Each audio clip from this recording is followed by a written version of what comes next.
Durant les 27 mois où les Français l'avaient relégué loin de son royaume, il apparaissait dans le ciel à chaque nuit aux âmes fidèles et simples.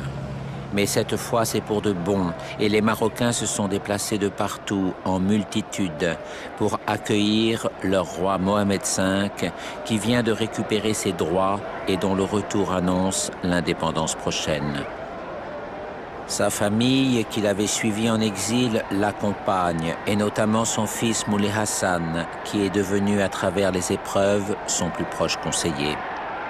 Après plus de 40 ans d'exercice, l'édifice complexe et puissant du protectorat imposé par la France se désagrège à vue d'œil.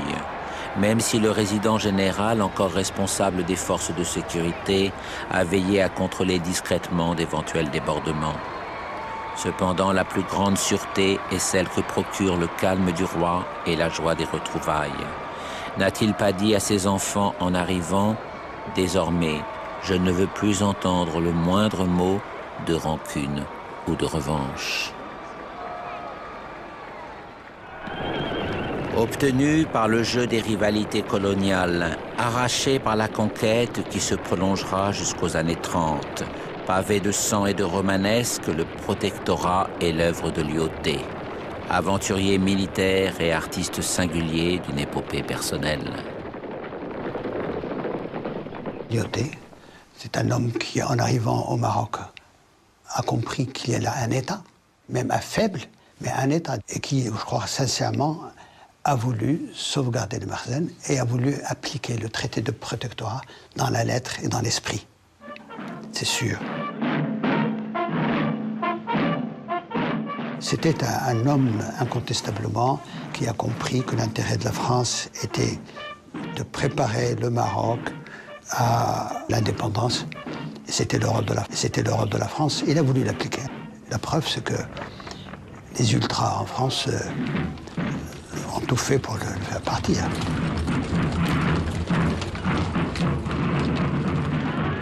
Monarchiste de cœur qui s'éprend d'un Maroc où il retrouve la geste et le style d'une haute époque légendaire, Lyautey se vit en connétable du souverain Moulay Youssef et en Colbert du Makhzen, le centre du pouvoir traditionnel. Mais un rêve d'Amérique l'habite autant que sa nostalgie d'un passé chimérique.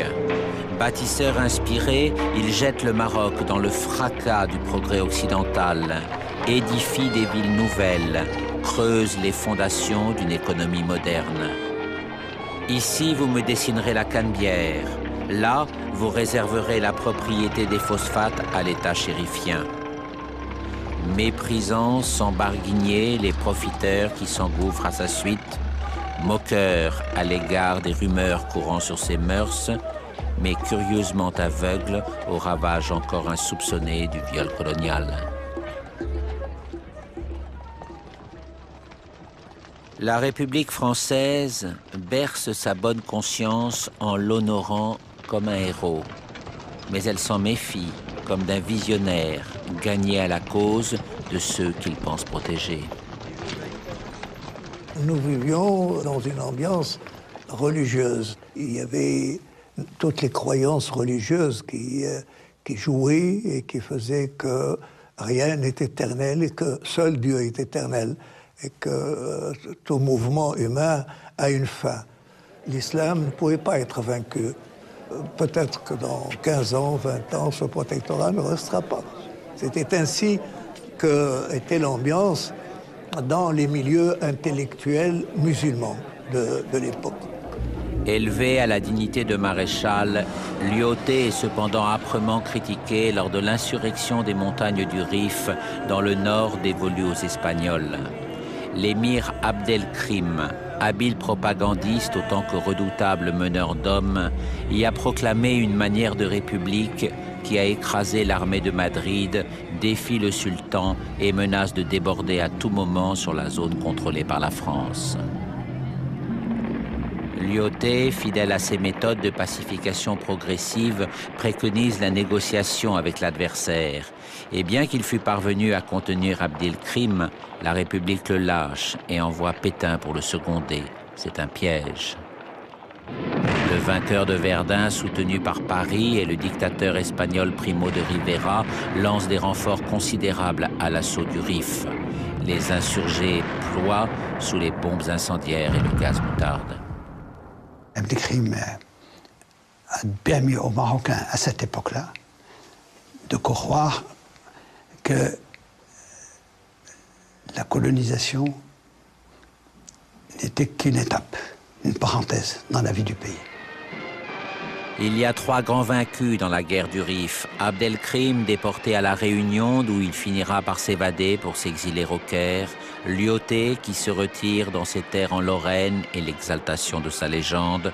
Le Maroc, désormais livré aux convoitises d'une colonisation qui se réclame de son héritage pour mieux le trahir.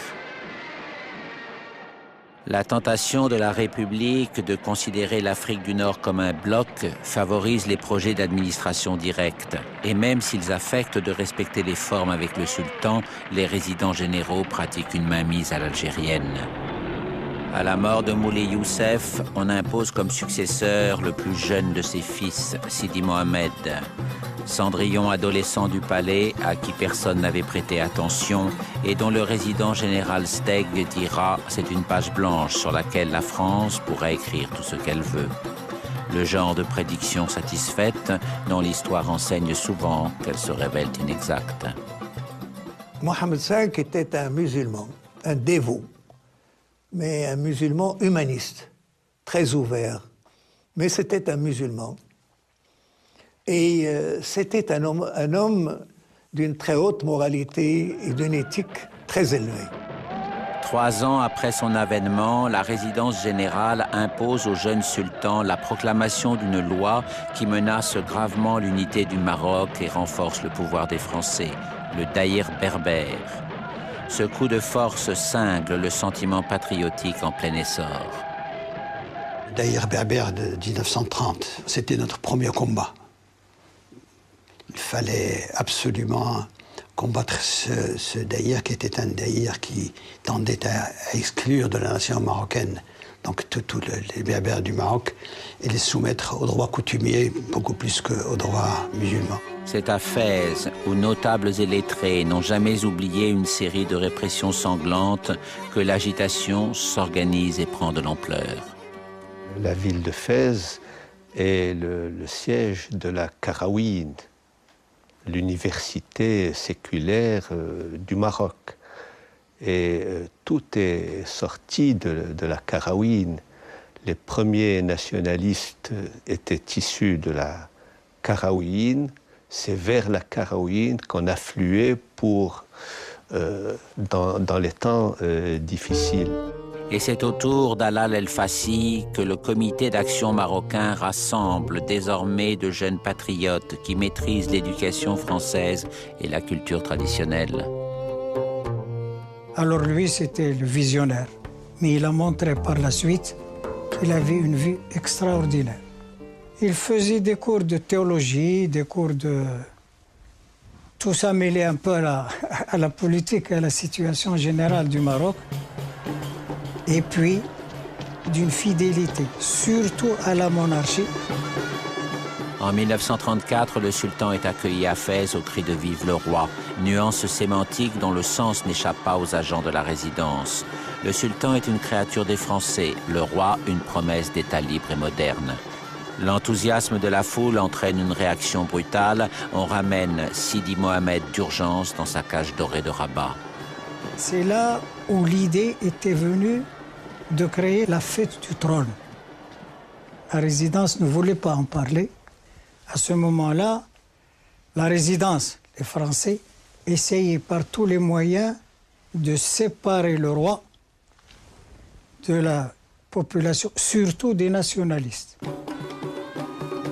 Depuis 1934, les relations entre le roi et le mouvement nationaliste. Les contacts étaient pris avec les leaders directement. Alors, des fois, ils allaient le saluer à telle occasion ou à telle occasion, parce que c'était officiel. Mais les autres occasions, c'était l'interdiction totale de le voir. Il y en a qui rentraient même cachés dans les coffres des voitures pour passer les gardes et pour trouver le roi dans un petit coin, discuter avec lui, tout ça. Le paternalisme suspicieux et condescendant de la résidence ne rate aucune occasion de vanter à Sidi Mohamed les mérites du progrès et de la technique de la puissance protectrice. Certains persistent à l'appeler le sultan des Français, mais qui sait ce que pense vraiment ce jeune homme, attentif à observer ce qu'on lui montre, comme à réserver ses réactions. Au jeu cruel des arrière-pensées, l'état de fait colonial met en scène une coexistence harmonieuse entre les Français et les Marocains. Cependant, l'essentiel des contacts répond à la nécessité et les deux communautés vivent séparées dans une stricte hiérarchie de pouvoir. La vie était adorable. Il n'y a pas de mots pour définir ce que pouvait être la vie pour un adolescent de 18-19 ans. On s'amusait bien, la vie ne coûtait rien. C'était vraiment le bien vivre, quelque chose d'absolument extraordinaire. C'était, on peut peut-être même dire, féerique dans une certaine mesure. J'ai mis du mal à me rendre compte. On était dans un espèce de cocon. C'était irréel presque. À l'encontre de la règle de Lyautey, les terres des confréries ont été partagées par les colons, prélude à la formation de grands domaines où la présence des domestiques alimente l'illusion qu'un paradis si bien ordonné fournit à chacun sa juste part de bienfaits. La propagande coloniale qui dégouline à flot sur l'opinion promène régulièrement le fidèle protégé et grand ami de la France dans toutes les manifestations où elle s'auto-glorifie avec éclat. Exposition coloniale de 31, parade du 14 juillet, visite à la mosquée de Paris, exposition de 1937, où l'on presse un peu le pas devant les bâtiments inachevés de la République et ceux plus insolents des dictatures. Le déclin de la puissance française, l'aggravation de la domination coloniale n'échappent pas au souverain silencieux, mais à qui pourrait-il confier qu'il étouffe de tous les égards trop empressés qu'on lui prodigue, comme de l'avenir fermé qu'on impose à son pays? À mon avis, il y a un homme qui a vu cela, c'est Léon Blum, qui très tôt a prononcé le mot d'indépendance. Tous les autres, y compris dans la gauche, pensaient qu'on mettrait fin à ce qu'on peut appeler les excès de la colonisation. Ils n'allaient pas beaucoup plus loin. La famille est le refuge des vies contraintes et l'éducation des enfants console de l'amertume du quotidien. Sidi Mohamed s'occupe constamment des siens et le petit Moulay Hassan, à l'intelligence vive et précoce, est élevé avec tout l'amour que suscite son charme. Et la sévérité qui fait admettre les zéros sur un carnet, car on peut comprendre les accidents, et sanctionne les notes médiocres, car il n'y a pas de place pour la négligence dans le futur d'un prince.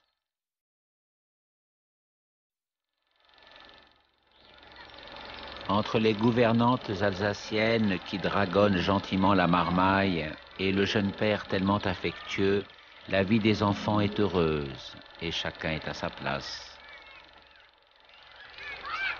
À l'abri des regards de la résidence, Sidi Mohamed peut s'accorder les moments de détente d'un homme de son temps, bien différent de l'image officielle qui le protège de ses protecteurs. À la piscine du palais, il faut seulement veiller à ce que Moulay Hassan ne fasse pas trop de vagues et apprendre aux petites à nager en toutes circonstances. Désigné par le Front populaire, le nouveau résident général Noguès renoue avec les méthodes de Lyautey. Homme fin et charismatique, Noguès perçoit la solitude du jeune sultan et le traite avec une attention nuancée de réelle affection que Sidi Mohamed n'avait jamais connue. Le général Noguès a installé une politique de rapprochement avec le souverain. Le souverain a trouvé auprès du général Noguès quelqu'un de souple, qui comprenait les choses. Noguès avait gagné la confiance de Sa Majesté Mohammed V. Une situation complexe pour le sultan. Cet homme qui se préoccupe sincèrement de lui lorsqu'il relève d'un accident de santé et qui suit de très près l'éducation de Moulay Hassan est aussi un résident à Poigne qui n'hésite pas à réprimer le comité d'action. Noguès résume toute l'ambivalence d'un protectorat qui se voudrait éclairer. Il y avait une effervescence nationaliste très forte. Et le mouvement nationaliste avait cru qu'il pouvait compter sur une alliance avec la gauche française pour accélérer les réformes. Noguès est venu, il a maté tout de suite le mouvement nationaliste. Il a pris une position, c'est lui qui a envoyé toute l'état-major des partis politiques en prison, et c'est lui qui a envoyé Al-Fassi au Gabon et qui a envoyé Ben Hassan Louazani dans le sud marocain. Donc il a instauré une politique de force. La guerre accuse encore l'ambiguïté de Noguès. Après avoir hésité à se rallier à De Gaulle, il range les forces dont il dispose dans le camp de Vichy. Respect de la discipline, analyse erronée de la situation, ambition personnelle. La faute de Noguès ne suscite qu'un seul écho chez les Marocains. La France de la défaite et de la trahison est affaiblie. Le sultan peut désormais lui résister. À l'égard des Juifs marocains, Mohamed V a eu une attitude historique très noble. Très noble. Il leur a dit, vous ne pouvez pas les toucher. Ce sont des Marocains. Ce sont mes sujets, vous ne pouvez pas les toucher. La coupable dérive de Noguès l'entraîne à combattre militairement le débarquement allié en Afrique du Nord, au prix de plusieurs centaines de morts. L'image du sultan qui a fermement refusé l'aventure sort grandie de ce carnage inutile et criminel. Le général Noguès a voulu sortir de la capitale du Maroc, aller ailleurs et organiser la résistance contre les Américains. Le roi Mohamed V a refusé, en lui disant il n'est pas question de prendre cette attitude, je suis l'allié des démocraties, je l'ai déclaré en 1939 dans la déclaration solennelle que j'ai faite dans toutes les mosquées du Maroc. Je suis rattaché à une lutte contre les pays totalitaires et contre particulièrement le nazisme et le fascisme. Je ne peux pas du tout ne pas recevoir les alliés américains comme des alliés. Les choses ont évolué dans le sens que le souverain avait dessiné et les troupes américaines ont été reçues ici comme des troupes alliées. Roosevelt arrive au Maroc avec son optimisme communicatif, la charte de l'Atlantique qui appelle aux droits des peuples à disposer d'eux-mêmes et une escouade de diplomates qui font une lecture très américaine de ses bons principes. On s'arrache la photo de sa rencontre avec le sultan dans toutes les médinas. La photo du roi Mohamed V entre Roosevelt et Churchill. Nous étions très fiers. Le Maroc a vocation à devenir indépendant. Notre roi est entre les deux plus grands de l'époque. Mais les intérêts étant ce qu'ils sont, on a compris par la suite que ni les Américains ni les Anglais n'allaient venir nous libérer, que la libération ne pouvait être que le fait des Marocains eux-mêmes. Au fond, parmi les alliés, personne n'a vraiment le temps de se pencher sérieusement sur le cas du Maroc, y compris le général de Gaulle, qui a fort à faire pour déjouer la rivalité de Giraud, avatar sans relief mais gênant, suscité par la méfiance anglo-américaine. Pourtant, de Gaulle est parfaitement conscient de la nécessité de faire évoluer le protectorat, et il traite lui aussi le sultan comme un partenaire à part entière. Mais en attendant que rien ne bouge, un nouveau résident inflexible s'y emploie. Or, l'onde de choc de la guerre a conduit les patriotes marocains à fonder un parti de l'indépendance, l'Istiklal, et à diffuser largement le manifeste de leur programme. Les relations entre l'Istiklal et le roi. Il n'y a pas de pacte. Mais il y a un engagement moral qui est d'une importance capitale, que l'Istiklal ne lâche jamais monarchie, mais que le monarque ne lâche jamais non plus l'Istiklal. Et ça s'est réaffirmé en 1944, c'était le temps de demander l'indépendance. Pour les Marocains comme pour la résidence, il ne fait aucun doute que le sultan soutient l'action de l'Istiklal, même s'il refuse habilement d'abattre son jeu pour affirmer la position de recours qu'il est en train de se forger. En 1944, lorsqu'ils ont présenté le manifeste, la résidence a décidé le lendemain d'emprisonner, de cueillir Yazidi, Balafrej et un autre à Rabat. Tout de suite, une manifestation s'était déclenchée. La police est rentrée dans la médina de Rabat. À ce moment-là, la police ou les gendarmes ont tiré, les autres se sont vengés. Il y a eu des morts. La répression implacable menée par la résidence démontre au sultan que la situation n'est pas mûre. Il désavoue du bout des lèvres l'Istiklal, mais il n'oubliera jamais le fleuve du sang déversé qui lui coule désormais dans le cœur.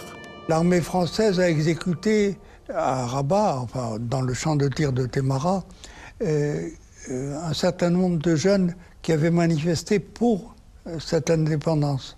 On leur demandait de rétracter leur allégeance au mouvement pour l'indépendance et ils refusaient et ils étaient fusillés. Il reste un chemin, celui d'en appeler à De Gaulle. Le général est débarrassé des remugles de Vichy et des intrigues des Alliés. Ils se parlent d'homme à homme et le scénario d'une évolution significative du protectorat est relancé. De Gaulle y met le grand style qu'apprécie le sultan. Il lui fait présider à ses côtés le défilé du 18 juin et lui accorde l'honneur inouï d'être fait compagnon de la libération. Le sultan est resté toujours du côté de la France. Il n'est pas de ceux qui se sont dit, profitant de cette deuxième guerre mondiale, pour reconquérir notre indépendance. Il a été très loyal et tout le monde était prêt à en tenir compte. Le sultan ne doute pas de la parole de Gaulle qui a désavoué le résident général et libéré les patriotes emprisonnés. Mais la vie politique française est incertaine. Il revient avec des promesses. Suffiront-elles à satisfaire ceux qui l'accueillent en lui faisant fête et cette jeunesse impatiente comme celle de son fils? Or, si De Gaulle se retire, l'arrivée à la résidence d'Éric Labonne, prototype de haut fonctionnaire intellectuel et romanesque, semble confirmer les bonnes dispositions de la France. Labonne, qui a connu Lénine et admire le capitalisme américain, est partisan d'une sortie de crise par le développement et la prospérité.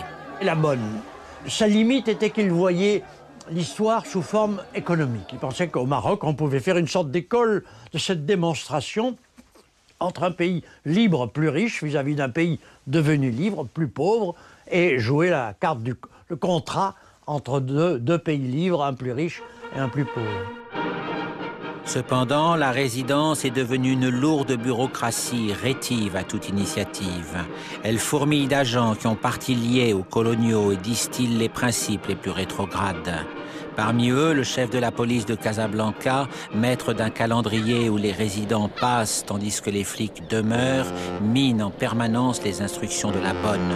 Ce contre-pouvoir porte un nom, Boniface. Boniface était à la direction des affaires politiques, qui est la direction qui était à côté du résident général qui gérait le Maroc. Et il était le patron du Maroc. Il avait une intelligence vive, mais c'était un comploteur né et un adepte intégral de la colonisation directe. Et il avait presque une haine aveugle contre le monarque et la monarchie. Il a constamment manœuvré contre la monarchie et contre la personne du roi. Il bloquait tout et il était fondamentalement contre la libération, contre l'indépendance, contre l'évolution du Maroc. On fait souvent la fête chez M. Boniface, entre gens du même monde, qui se bercent de l'illusion d'aimer le vrai Maroc. Le leur, celui de la fortune coloniale et des grands féodaux protégés, tel le Glaoui, tout-puissant pacha de Marrakech.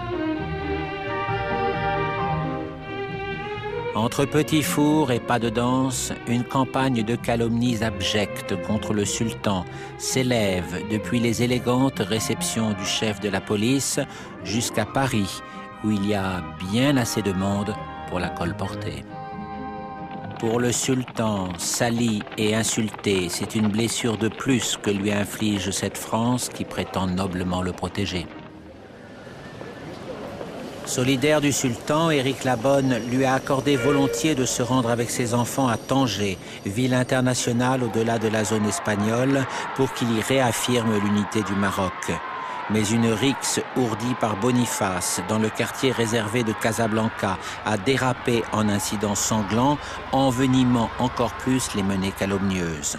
Ulcéré, le sultan néglige ostensiblement le couplet obligé sur l'œuvre de la France dans le discours qu'il prononce et qui reprend le programme de l'Istiklal.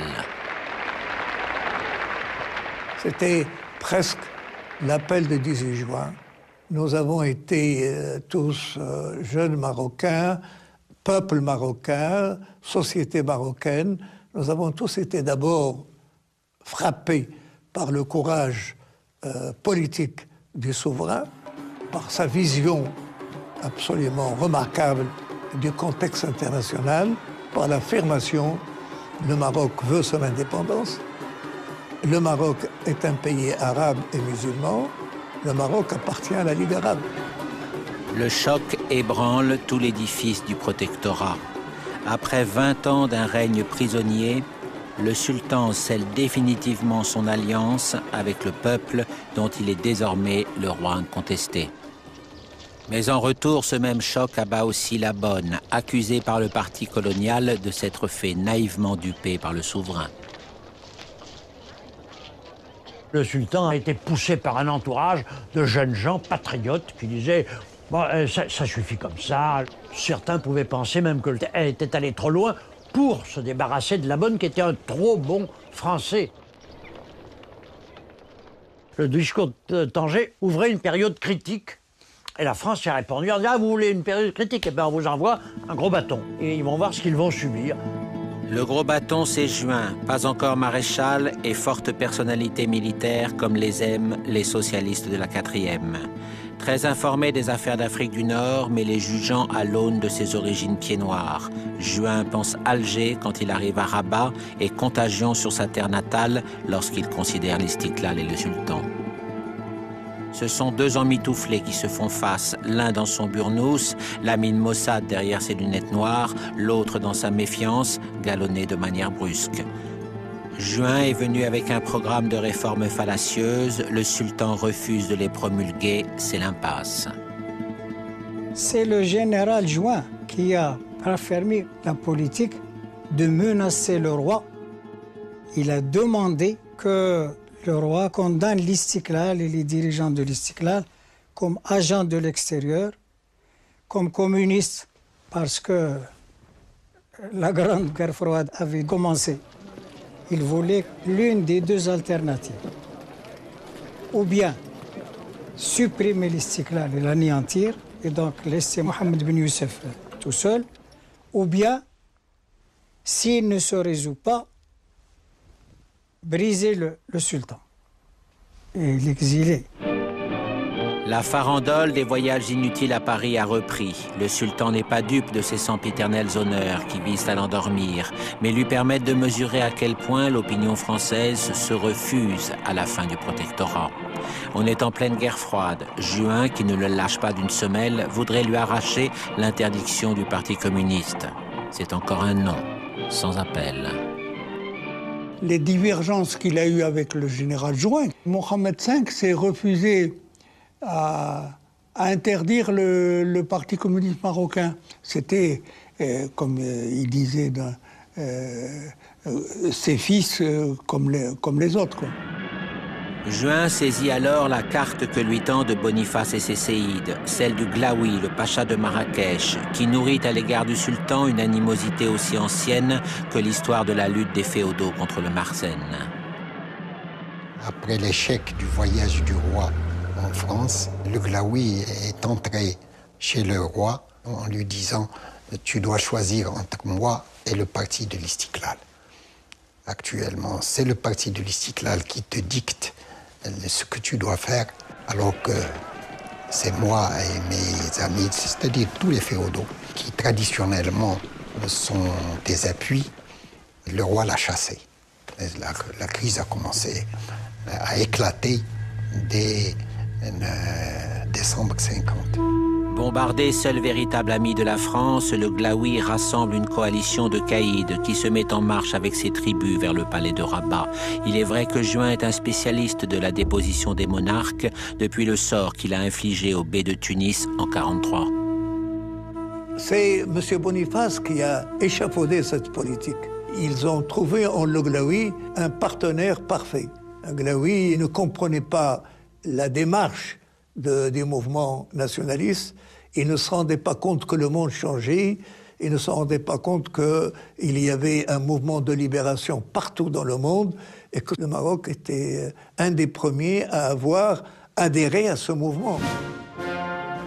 Le sultan a signé les pseudo-réformes sous la menace, mais Juin sait fort bien qu'il ne s'agit que d'un repli stratégique. Il doit rejoindre l'OTAN et se cherche un successeur de sa trempe. En attendant, pas de crainte pour l'intérim, l'efficace Boniface est fidèle au poste. Il triomphe même dans cette coupe de football qu'il confond avec la politique marocaine. Pour lui, c'est match gagné par l'équipe de France avant le carton rouge pour le sultan. Aux marges de l'œuvre de la France claironnée sans nuance, le bouleversement de la société marocaine entraîne vers les cités un immense cortège de laissés pour compte qui s'entasse dans des bidonvilles où les nationalistes moissonnent sans cesse de nouveaux militants. Tandis qu'encore plus caricature qu'héritier désigné de Juin, le général Guillaume a la main lourde et la tête farcie des clichés d'autrefois servis en langue de bois. Des Français. Continuons sans relâche à travailler nos forces de tout notre cœur à la grandeur et à la prospérité du Maroc. En 1952, tout le monde, tous, presque sans exception, au fur et à mesure que le temps avançait, ont ramassé de toutes parts. Des instructions ont été données pour repérer les responsables régionaux et locaux de l'Istiklal. Alors tout l'appareil, et on accueillit tout le monde. Les responsables dans chaque région. Depuis 1948, on préparait ça. Et en 1952, on a mis à exécution. La répression ne suffit pas à celui que l'on surnomme le sanglier. Il songe à déraciner désormais le patriotisme au cœur même de la forêt où il repousse sans cesse, au palais du sultan et de son fils qui maintiennent le lien avec l'Istiklal. On a compris que la future stratégie de la résidence générale, c'est qu'il faut d'abord décapiter le parti de l'Istiklal et décimer le parti de l'Istiklal pour que le roi soit à la merci, alors, en tête à tête, de la résidence générale. Le roi le savait. Il savait que son tour devait arriver. L'assassinat à Tunis du leader syndicaliste Farhat Hached met le feu aux poudres. Une émeute déborde du bidonville des Carrières centrales et embrase Casablanca. 3 Européens sont tués. Les forces de l'ordre sous contrôle de la résidence répliquent en tirant sur la foule, laissant plusieurs centaines de morts. L'insurrection inquiète d'autant plus les coloniaux qu'elle manifeste une solidarité inédite entre les courants nationalistes d'Afrique du Nord. Et l'opinion française découvre des images qui ne sont plus celles des nobles indigènes affublés du masque de la reconnaissance, mais des premiers martyrs d'une cause qui désormais l'épouvante. Pour le général Guillaume, on n'a que trop tardé à reprendre le scénario laissé par Juin. Et pour le Glaoui, c'est le moment du règlement de compte avec celui qu'il n'appelle plus que le sultan des Carrières centrales. Quoique cousue du fil blanc de la résidence, la procédure est habile. Il s'agit d'une affaire entre Marocains, les purs du bled et de l'Atlas contre les exaltés corrompus de l'arabisme révolutionnaire. À Paris, le gouvernement du faible Laniel, assommé par des grèves, laisse faire. Les tribus du Glaoui n'ont plus qu'à reprendre la route et à encercler le palais de Rechef. Sa Majesté Mohamed V était toujours calme, très peiné, sachant très bien que la fin approchait. Et moi-même, je l'ai revu le 16 août. C'est la dernière fois que je l'ai vu. Je lui disais adieu, sans le dire clairement. Et le 20 août, Guillaume et des tanks sont venus, ils ont entouré le palais royal pour déposer le roi. Guillaume, de l'air navré de celui qui est bien obligé de faire respecter l'ordre, s'empare du sultan et de sa famille et les transfère sans ménagement en Corse. Il ne se rendait pas compte qu'en touchant à la personne de Mohamed V, il touchait à la légitimité marocaine. Et qu'en touchant à la légitimité marocaine, les génies de la cité au Maroc allaient se déchaîner. Le chaos psychologique et mental allait se créer au Maroc. Je n'exagère pas. La conscience marocaine allait être fracassée. Le sultan a refusé d'abdiquer et au Caire, pour Alal el-Fassi, sa déposition est la faute providentielle. Il prédit qu'elle fera gagner des années à l'indépendance en cimentant l'unité des Marocains autour de l'exilé. Alal el-Fassi, une demi-heure après le départ du roi, disait à la radio du Caire, « Je déclare dès maintenant que nous ne reconnaîtrons aucun autre sultan que Mohamed Ben Youssef, aucun prince héritier que Moulay el-Hassan, et que chaque Marocain maintenant prenne sa responsabilité. » La résidence et le Glaoui ont trouvé un nouveau sultan, un lointain cousin de la dynastie, Ben Arafa. Mais l'usurpateur est un vieil homme tranquille qui ne s'attendait pas à devenir la cible d'attentats en série. On manque de l'égorger quand il se rend à la prière du vendredi.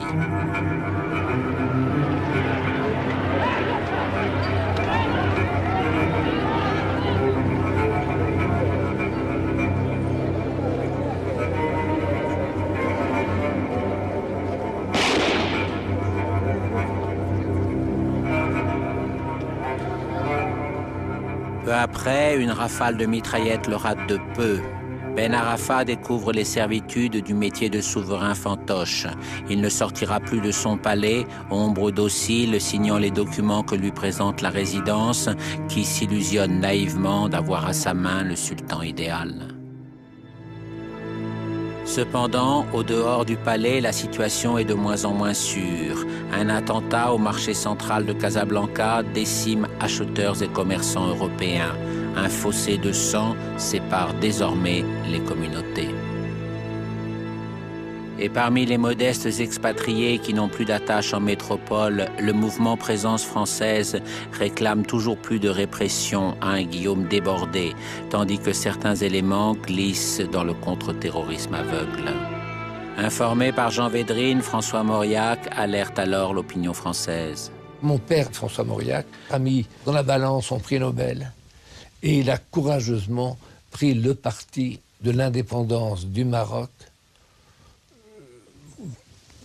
presque contre le gouvernement français, mais surtout contre la puissance extraordinaire que représentaient à ce moment-là les Français du Maroc, et puis surtout, il faut le dire, l'armée.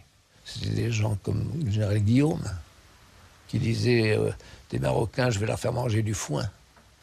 Les lecteurs du Figaro se désabonnaient en raison des prises de position que prenait cet académicien gauchisant, n'est-ce pas? Il a donc quitté le Figaro, et c'est là où il a commencé ses express, ses bloc-notes. Quand les piles de bloc-notes arrivaient sur les kiosques des Champs-Élysées, j'étais stupéfait de voir les gens s'arrêtant et commencer la lecture du journal par le bloc-notes de François Mauriac. J'avais envie de leur toucher le bras et de leur dire, vous savez, c'est mon père, tellement j'étais fier et heureux. Mais c'est là où il a continué à militer pour l'indépendance du Maroc. Le sultan a été finalement déporté à Madagascar, dans l'univers fantomatique du palace délabré d'Antsirabé, où les cafards ont remplacé depuis longtemps les coloniaux qui y soignaient mornement leur cirrhose tropicale. L'exil, c'est un point essentiel dans l'histoire du Maroc. C'est pas seulement mon père ou ma famille, mais c'était tout le peuple marocain. Tout le monde était touché. Les 3 ans d'exil de Mohamed V, plus il était loin du Maroc, plus il était dans le cœur des Marocains. L'exil, c'est ce qui a rapproché le plus le père et le fils. Moulay Hassan est devenu le confident de son père, l'ami de son père. Et je pense que la concrétisation de métier de roi de Hassan II a été faite donc à Antsirabé, à Madagascar. Or, le souverain persiste dans son refus d'abdiquer, malgré les délégations venues de Paris qui lui font miroiter vainement un exil plus confortable en France. Le remplacement de Guillaume par un résident général civil ne change rien. Le Maroc s'enfonce dans le cycle infernal des violences et de la répression. La nuit, on monte sur les terrasses pour voir le visage du roi sur le croissant de lune. Le jour, la rue s'embrase et les femmes ne sont pas les moins ardentes à brandir son portrait avec celui de sa fille aînée, Lala Aïcha, apparue dévoilée lors du discours de Tanger. Les collaborateurs présumés des Français tombent sous les balles des militants que pourchassent les contre-terroristes. Il y avait des répressions terribles, des condamnations à mort, des exécutions. C'est à ce moment-là que s'était déclenchée alors la grande résistance. On tuait tout le monde et cette résistance se manifestait sous plusieurs formes. Chacun faisait à sa tête. C'était le moment terrible. Coups de main sur les routes, colons égorgés. Au récit terrorisant de massacres d'Européens sauvagement suppliciés, répond l'écho sinistre des ratonnades et des tortures. À force de changer de camp, la peur règne partout. On avait franchement peur. On avait peur. C'était la peur du blanc, une peur instinctive, une peur bête, une peur irraisonnée et irraisonnable. L'assassinat par des contre-terroristes de Jacques Lemaigre du Breuil, prépondérant acquis à la négociation, comme beaucoup d'autres industriels, pour sauver les réussites de l'œuvre française dans le cadre d'un Maroc libre, sonne le glas d'une politique désormais sans issue. Jacques Lemaigre du Breuil, c'est un homme qui a fait beaucoup pour la cause marocaine. Malheureusement, sa mort aussi a été une contribution extraordinaire pour le Maroc parce que ça a eu une résonance fantastique, aussi bien au Maroc qu'en France. Lors des obsèques, Pierre Mendès France, qui vient de dénouer la crise tunisienne, sent l'urgence de s'atteler au drame marocain. Mais il répugne encore à désavouer la déposition du sultan. Les calomnies du passé ne se sont pas dissipées. Mendès France, nous avons été déçus. Il disait qu'en aucun cas la France ne pouvait accepter le retour de Mohamed V sur son trône. Or, cette position était inacceptable pour les nationalistes. C'est son successeur Edgar Faure qui va s'atteler au problème en y consacrant des trésors d'habileté politique. À la tête d'un gouvernement fragile dont Pinet est le poids lourd, il lui faut cependant manœuvrer serré car la droite parlementaire lui promet le sort de Mendès. Il nomme Gilbert Grandval à la résidence générale. Ce gaulliste de choc et compagnon de la Libération n'entend être l'otage de personne et surtout pas des contre-terroristes qui menacent de l'abattre comme Lemaigre du Breuil. Gilbert Grandval, nous avons pris des informations parce que c'était un homme de bonne foi. Mais malheureusement, quand il est arrivé là, les choses étaient déjà très compliquées. Et c'est la population française qui l'a le plus combattu, c'est pas nous. Il a été insulté à la sortie de la cathédrale. En effet, Grandval manque d'être lynché dès son arrivée, au cours des obsèques de victimes des nationalistes. Il réplique en révoquant la plupart des directeurs de la résidence qui ameutent leurs amis de Paris et la presse inféodée à leurs intérêts. Les meneurs de présence française dressent alors la rue européenne contre lui et ce sont d'autres répressions, fratricides cette fois, qui s'enchaînent. Mais il en faudrait plus pour impressionner Grandval. Grandval a été un homme très courageux, grand manœuvrier. Il a brisé toutes les forces coloniales.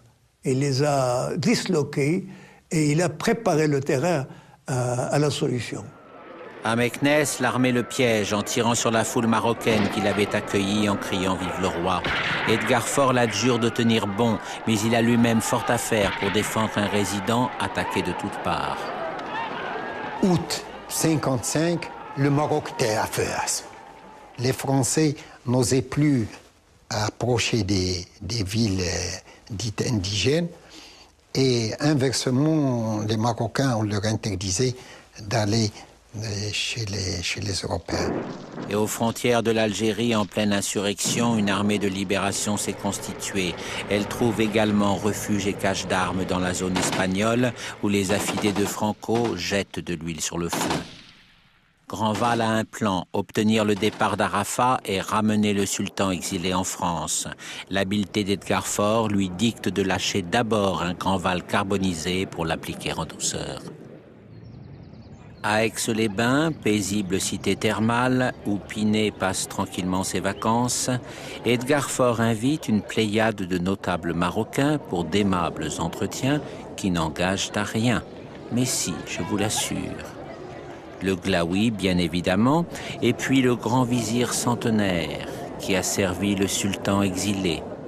Et tant qu'on y est, pourquoi pas des nationalistes modérés qui aiment encore la France? Pinet se résigne à une cure d'un tout autre genre. À Aix-les-Bains, au début, on a parlé d'entretien, pas de négociation. On écoutait les Marocains exposer leurs problèmes. Et puis petit à petit, nous avons un petit peu progressé en parlant de négociation. Tiens, voici Maître Bouhabid, le brillant avocat de l'Istiklal, un négociateur aussi avisé qu'Edgar Faure. Et qui sont ces messieurs que l'on ne connaît pas et qui étaient en prison il n'y a pas si longtemps?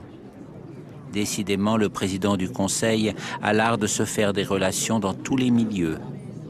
Mais il n'est plus temps de tourner autour du poteau rose. Et devant Schumann, Épinay, Médusé, Edgar Faure laisse de plus en plus de place au point de vue des nouveaux arrivants. Pourquoi vous avez cette obsession presque fétichiste, comme disait Edgar Faure, de demander le retour du roi avant toute discussion? Vous avez une chance de faire une double révolution. Pourquoi ne pas mettre en place des institutions démocratiques? Mais on sentait très bien que c'était un combat d'arrière-garde pour essayer de trouver d'autres interlocuteurs.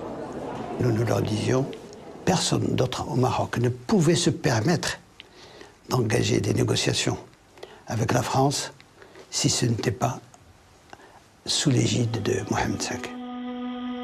Le Glaoui a compris. Il ne lui reste qu'à tirer noblement la leçon de sa défaite en provoquant un coup de théâtre. Il appelle au retour du roi et abandonne Arafat qui se retire à Tanger. À Aix-les-Bains, ça a été un monument d'intelligence et un monument de professionnalisme diplomatique remarquable. Toutes les grandes lignes ont été arrêtées. C'est bouclé. Edgar Faure a trouvé la formule miracle, indépendance dans l'interdépendance. C'est un peu obscur, mais on devine retour du roi, fin du protectorat. Et puis il est pressé maintenant. Il ne faudrait pas rater le cocktail chez Gallimard, où sa chère épouse Lucie l'attend avec le tout Paris des lettres. Ni les Marocains, ni les Français n'ont voulu prendre la revanche. Et c'est ça ce que j'appelle la dignité. La dignité, c'est lorsque où il n'y a pas de vainqueur, il n'y a pas de vaincu. Le départ du roi pour Paris est aussi précipité que sa déposition. On avait prévu de l'installer à Beauvallon un certain temps. À peine arrivé, Pinet le réclame. Pour la droite, c'est encore l'ex-sultan Aboré. Pour la gauche, un autocrate du fond des âges. Et pour les Marocains de Paris, menés par le fidèle Sibécaille, c'est évidemment le roi légitime. Edgar Faure le fait accueillir avec tous les honneurs d'un souverain.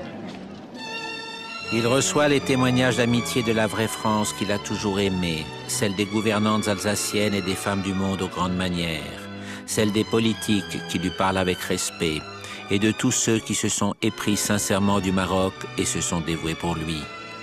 Par courtoisie pour ses hôtes, il arbore volontiers la tenue occidentale, et même les esprits les plus prévenus sont séduits par sa réserve tranquille qui contredit les fantasmes d'autrefois.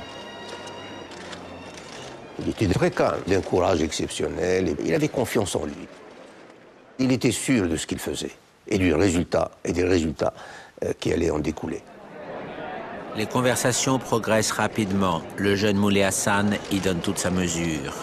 Même Pinet en est désormais convaincu. Il faut que le roi rentre vite au Maroc, car les menées sanglantes de l'armée de libération transfusée par le FLN algérien menacent de tout faire capoter. Edgar Faure peut savourer la réussite d'une politique dont seule sa femme connaît le labyrinthe et dont le roi accepte le résultat. On démarre sur de nouvelles bases, mais on préserve l'essentiel des intérêts français. L'arrivée soudaine du fantôme de l'histoire médiévale marocaine enveloppe d'un voile de grandeur les derniers soubresauts des intrigues. Le Glaoui vient demander son pardon.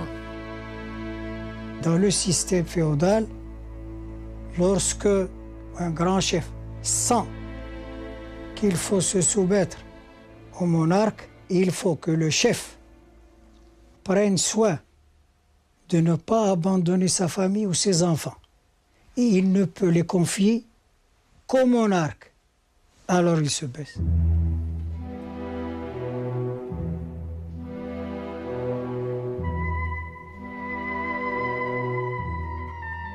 L'opinion internationale est évidemment saisie par la force pathétique de la scène, où l'on admire la mansuétude du souverain comme la noble humilité du prosterné.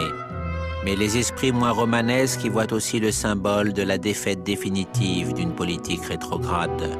Le Glaoui rejoindra 3 mois plus tard son vrai royaume, celui des ombres du passé. Le compagnon de la libération Mohamed V souhaite accomplir un dernier geste. On pense au devoir habituel et compassé des hôtes de la République. Il va lui redonner tout son sens. Sa Majesté dépose la gerbe de fleurs et moi je fais crier « Vive le Maroc, vive l'indépendance, vive Sa Majesté Mohamed V ». Et le roi m'appelle « Charqaoui, Charqaoui, vive la France ». C'était difficile de dire aux Marocains à ce moment-là « Vive la France ». Et j'hésite. Et il me répète « Vive la France ». Et moi, je lance « Vive la France, vive la France ». Et tous les Marocains qui étaient là suivent « Vive la France, vive le sultan ». C'est extraordinaire. L'homme qui oublie tout, l'exil, qui oublie la déportation, qui oublie tout ce qu'on a écrit contre lui, toutes les méchancetés, toutes les hypocrisies, et qui crie sous l'arc de triomphe « Vive la France ». On redoute cependant que la fête de son retour dérape dans la violence d'une vengeance généralisée. Sa voix le précède, appelant à la sagesse et à la réconciliation. شعبنا الوفي النبيل نوجه لك هذا النداء لنعبر لك عما يخالجنا من فرح عظيم بمناسبة رجوعنا لوطننا العزيز بعدما قضينا أكثر من عامين في المنفى وقد كنا وفي المحنة سواء طيلة هذه الغربة نشاطرك آلامك ونقاسمك آمالك وكانت الروابط التي تجمعنا بك متينة فلا الأيام ولا بعد المسافات استطاعت أن تنال من ذلك الاتحاد الروحي الذي كان عونا لنا على تحمل الآلام والحنين إلى الأوطان. La reconnaissance officielle de l'indépendance survient à peine 3 mois plus tard. La volonté de refermer au plus vite le livre des erreurs est puissante, animée par cette estime réciproque qui ne s'était jamais totalement évanouie, même aux heures les plus noires. Ce que c'est que l'indépendance d'un pays, quand on le signe, ça a été un moment d'une intense émotion. Et jusqu'en ce moment où je vous parle, je refuse que mes larmes de nouveau reviennent dans mes yeux.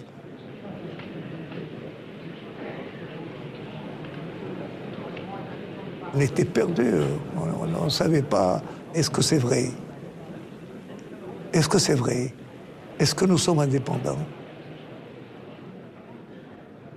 Après avoir obtenu de Franco la fin du protectorat sur la zone espagnole, une autre histoire qui n'est d'ailleurs pas tout à fait close, Mohamed V regagne Rabat dans ce perpétuel déferlement de liesse qui ne s'est pas apaisé depuis son premier retour. Il est temps maintenant de commencer à bâtir l'État moderne d'un Maroc indépendant. Mais les desseins de Dieu sont impénétrables pour ceux qui croient en lui. Mohamed V meurt 5 ans plus tard, sans la rétribution terrestre de ses actions exemplaires, mais avec le sentiment que son fils saura lui succéder.